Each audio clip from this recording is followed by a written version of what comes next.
खतरनाक प्रोफेसर। लोग मुझे खूनी कहते हैं, पुलिस मुझे ढूंढ रही है, कानून मुझे फांसी पर चढ़ाने के लिए मचल रहा है। लेकिन उन सभी को यह नहीं मालूम कि मैंने जिन लोगों का खून किया है वे लोग किस कदर कानून को हाथ में लिए घूम रहे थे। बस मैं खूनी हूँ यही सबको दिखाई दे रहा है। अरे खूनी तो कानून है, समाज है और समाज के मुखिया है जो निर्दोष लोगों पर जुल्म ढा रहे हैं, उनका अंधेरे में गला घोट रहे हैं। अंधेरे में मैं यही सोचती हुई चली जा रही थी कि तभी मुझसे कोई आकर टकरा गया। डर के मारे मैं 2-3 कदम पीछे हट गई। देखा मेरे सामने एक अधेड़ पुरुष खड़ा था, लेकिन वह होश में कहाँ था। शराब के नशे में दूध था। मैं बुदबुदाई हूँ। किसी को दौलत का नशा है तो किसी को शराब का, किसी पर अपनी सुंदरता का नशा सवार तो किसी पर न जाने किस किस चीज़ का। इन साहब को तो दौलत और शराब दोनों का ही नशा है। गाड़ी कहीं खड़ी है और ये जनाब रात के 12-1 बजे न जाने क्या तलाश रहे हैं। मैं यही सोचती ही उन साहब के नज़दीक पहुंच गई। वह मुझे देखते ही बोले, तुम कौन हो? मैं कोई भी हूँ, लेकिन आप कौन है? वह जनाब थोड़ा मुस्कुराए, फिर अपनी गाड़ी की ओर इशारा करते हुए कहने लगे, मैं बड़ी मुसीबत में हूँ। शायद आज कुछ ज़्यादा ही पी ली है मैंने। बार से निकलने को तो मैं निकल गया, पर गाड़ी तक पहुँच नहीं पा रहा। क्या तुम मेरी मदद करोगी? मैं भला आपकी क्या मदद कर सकती हूँ? यदि तुम चाहो तो मेरी बहुत कुछ मदद कर सकती हो। इतनी रात गए कोई सौरी औरत इधर थोड़ी ही आ सकती है। वह साहब इतना कहकर मेरा मुंह ताकने लगे। आप शायद ठीक ही कह रहे हैं, लेकिन क्या इतनी रात गए कोई शरीफ पुरुष इस तरह नशे में बेहाल घूमता है? मैं तो पुरुष हूँ। लोग मुझे ज़्यादा से ज़्यादा यही कहेंगे कि नशे में रास्ता भटक गया है, लेकिन तुम्हें तो लोग इतना कहते कहते वह चुप हो गया। फिर तो आपको भी लोग बच्चलन औरत के पीछे भागने वाला दल्ला, चट्टू या गस्ता ही कहेंगे न? बराबर का जवाब जब उसके मुंह पर तमाचे की तरह पड़ा तो उसका नशा कुछ कम हो गया। एकटक मुझे ही घूरे जा रहा था। फिर वह अचानक ही बोले, तुझे मैंने नशे की वजह से पहचानने में भूल कर दी। तुम तो कोई असाधारण लड़की लगती हो। देखो मुझे मेरी गाड़ी तक छोड़ दो। चलिए। मैंने उसका हाथ पकड़ा और पास ही खड़ी गाड़ी में बिठा दिया। आप गाड़ी चलाना तो जानते ही होंगे? हाँ, जानता तो हूँ, पर इस हालत में क्या मैं गाड़ी चला सकता हूँ? प्लीज़ मुझे मेरे घर तक छोड़ दो। जनाब गिड़गिड़ा पड़े। मैंने अपने शब्द जाल में उन्हें फंसा लिया था। दूसरों को सम्मोहित करने की कला जिसे आ गई वह जीवन में जल्दी मार नहीं खाता है। मैं अपनी इस कला के बल पर ही अब तक जिंदा थी। उस ड्राइवर को भी मैंने थोड़ी ही कुछ दिया था, सिर्फ मोहक मुस्कान के जलवे उसे दिखाए थे। बस वह मेरा दीवाना हो और गाड़ी की रफ्तार ने धीमी कर दी। फिर मैं मौका पाकर कूद गई। इस स्वार्थी संसार को पार करने के लिए व्यक्ति को सम्मोहन कला में निपुण होना ही चाहिए। मैं यह सोच ही रही थी कि उस सज्जन ने टोक दिया, तुम क्या सोच रही हो? क्या मेरी मदद करना नहीं चाहती? नहीं, ऐसी बात नहीं। मैं यह कहते कहते ड्राइविंग सीट पर आकर बैठ गई। इस समय सहारे और मदद की ज़रूरत तो मुझे ही थी। मैंने अगले ही पल गाड़ी स्टार्ट की और सड़क पर दौड़ाने लगी। रास्ता वही सज्जन बताते जा रहे थे। गाड़ी जैसे ही एक पीले रंग के मकान के सामने पहुंची, तभी उन्होंने मेरी पीठ पर हाथ रखते हुए कहा, गाड़ी यहीं रोक दो। अरे वाह, तुम्हारा हाथ तो बहुत ही सदा हुआ है। गाड़ी ऐसे चला रही हो जैसे पानी भागता है। पता ही नहीं चला कब घर आ गया। यह कहकर वह गाड़ी से उतर गया और फिर मुझे घूरते हुए बोले, क्या गाड़ी से निकलने का मन नहीं कर रहा है? मैं सकुचाई हुई गाड़ी से बाहर आ गई और कांपते कदमों से उनके पीछे पीछे चल दी। जब मैं दरवाजे से होकर अंदर पहुंची तो आश्चर्यचकित रह गई। इतने बड़े मकान में कोई नहीं था।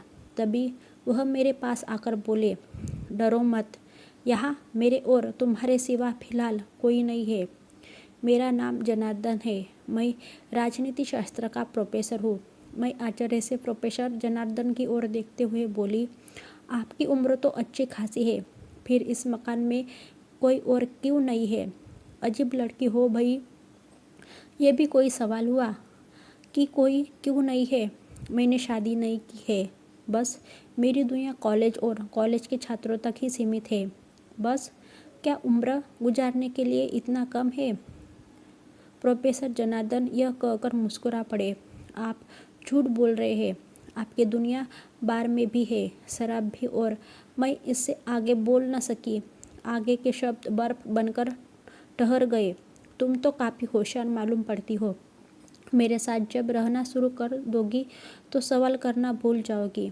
तुम यही कहना चाहते हो ना कि ढेरों स्त्री भी मेरी दुनिया में शामिल है?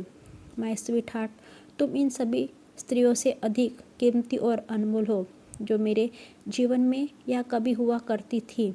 मैं एक प्रोफेसर हूँ, और वह भी एक कुंवारा प्रोफेसर। और मैंने यह बात बड़ी शिद्दत से महसूस की कि फिलहाल तुम्हें किसी की सहारे की सख्त ज़रूरत है। प्रोफेसर जनार्दन कोई साधारण आदमी नहीं था। उसने घाट घाट का पानी पिया था। उसने बस शादी ही नहीं की थी। इस प्रोफेसर जनार्दन के यहाँ मुझे किसी बात की तकलीफ नहीं हो सकती। यह मेरा दीवाना भी हो गया है। मेरी सेवा में कोई कमी नहीं रहने देगा। ऐसे साधन संपन्न पुरुषों को ही तो मैंने अपनी जालिम जवानी का मजा दे सकती हूँ। और मैं यही सोचते सोचते अनायासी बोल पड़ी, आपने ठीक ही अनुमान लगाया है। मैं इस शहर में बिल्कुल ही अकेली और नई हूँ। मेरा अपना कोई नहीं है। देखिए, मुझसे आप यह न पूछिएगा कि मैं कौन हूँ, क्या करती हूँ और यहाँ तक कैसे आई हूँ। अरे नहीं, मैं सुंदरियों के ठिकाने के बारे में कोई सवाल नहीं करता, क्योंकि किसी की सगी नहीं होती। उनका अपना कोई ठिकाना भी नहीं होता। वे तो स्वेच्छारी होती है। आज़ादी उनकी प्यारी चीज़ है, और वे वहाँ नटी रह टिकती है जहाँ लक्ष्मी का निवास नहीं होता। तुम उन्हीं सुंदरियों में से एक हो। यह मेरा सौभाग्य है कि तुम मुझे मिल गई हो। प्रोफेसर जनार्दन यह कहकर हंसने लगे। वह अब नशे में नहीं थे। फ्रिज का दरवाज़ा खोलकर उन्होंने आइसक्रीम के 2 कप निकाले और एक कप मेरी ओर बढ़ाते हुए बोले, तुम्हें आज इसी से संतोष करना पड़ेगा। हाँ, यदि तुम चाहो तो सेब खा सकती हो। खाने के नाम पर यही है। मैंने मुस्कुराते हुए कप हाथों में ले लिया। मैं सफ़र की थकी हुई थी, इसलिए आइसक्रीम ही खाती थी। यह कहकर मैं आइसक्रीम खाने लगी। प्रोफेसर जनार्दन चुप्पी तोड़ते हुए बोले, क्या तुम भी स्त्री पुरुषों के उन संबंधों को गलत मानती हो जो बेगर निवाह के ही बन जाते हैं? ऐसे संबंधों में ही स्त्री की सहमति को ज़्यादा महत्व देती है। अगर स्त्री राजी है, उसे कोई ऐतराज़ नहीं है, तो पुरुष उसके साथ यौन संबंध बना सकता है। किन्हीं मजबूरियों में, किन्हीं दबाव में, किन्हीं अन्य कारणों से औरत किसी पुरुष के साथ यौन संबंध बनाती है तो वह मुझे स्वीकार नहीं। मैं उस स्त्री के साथ बलात्कार की संज्ञा देती हूँ। मेरे यह कहते ही प्रोफेसर जनार्दन मुझसे काफ़ी प्रभावित हो गए। बोले, मैं तुम्हारे इन विचारों से काफ़ी प्रभावित हूँ, लेकिन तुम इन संबंधों में औरत की वकालत क्यों कर रही हो? क्या पुरुष की सहमति का कोई महत्व नहीं है? बलात्कार तो पुरुष के साथ औरत भी कर सकती है या करती है। मैंने माना कि वह सेक्स की मांग नहीं करती है, पर क्या वह इसके लिए इशारे नहीं करती है? उससे छेड़छाड़ नहीं करती है? प्रोफेसर के शब्दों में दृढ़ता थी। वह मेरे मुंह से यही कहलाना चाहते थे कि औरत के इशारे ही पुरुष को उनकी ओर आकर्षित करते हैं, या उनके साथ जोर जबरदस्ती करने के लिए उन्हें उकसाते हैं। लेकिन मैं बोली, ऐसे इशारे या छेड़छाड़ उन हालातों में होते हैं जब स्त्री की सहमति होती है या वह उस पुरुष को चाहने लगती है।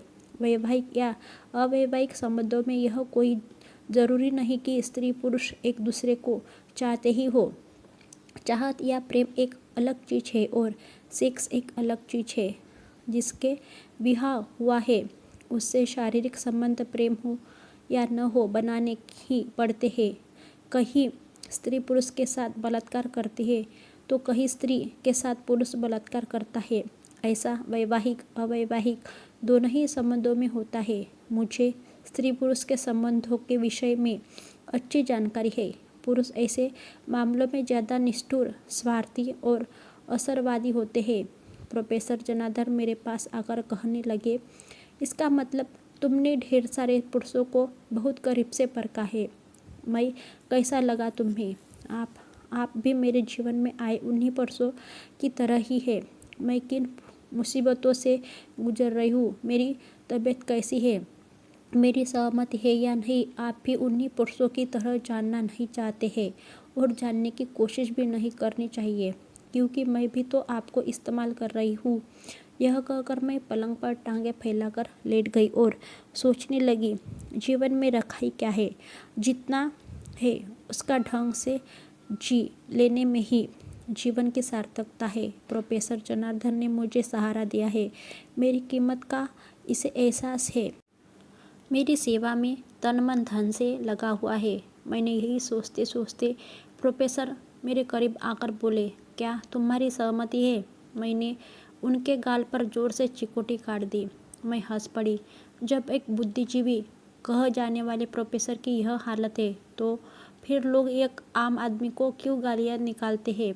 मैं यह सोच ही रही थी कि प्रोफेसर मेरे वक्षों को जीभ की नोक से सहलाने लगा। मैं खिलखिलाकर हंसने लगी। इतना खूबसूरत क्षण मेरे जीवन में काफ़ी दिनों बाद आया था। तभी वह प्रोफेसर अचानक ही इंसान से हैवान बन बैठा।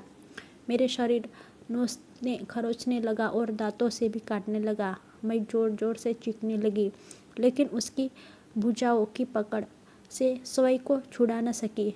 फिर वह अचानक ही शांत हो गया और फिर इंसान की तरह यौन व्यवहार करने लगा। लेकिन मुझे सेक्स में कोई आनंद नहीं मिला।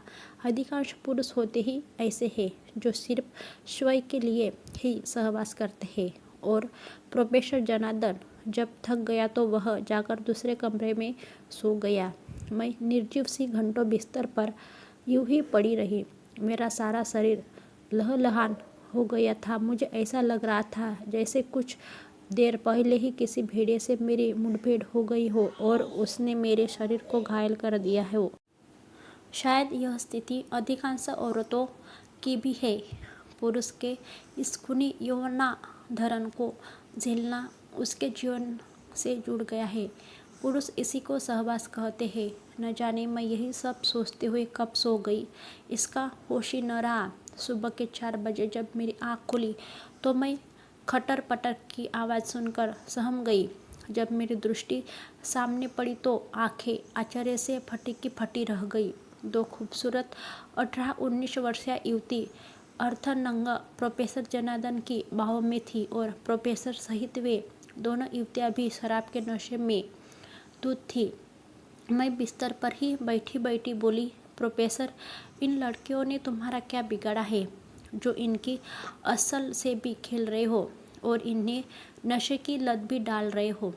सुनते ही वह मुझ पर गुस्सा कर गया। तुम मेरे ही मकान में रहकर मुझे ही जीवन का पाठ पढ़ा रही है। तुम कितनी स्वार्थी हो।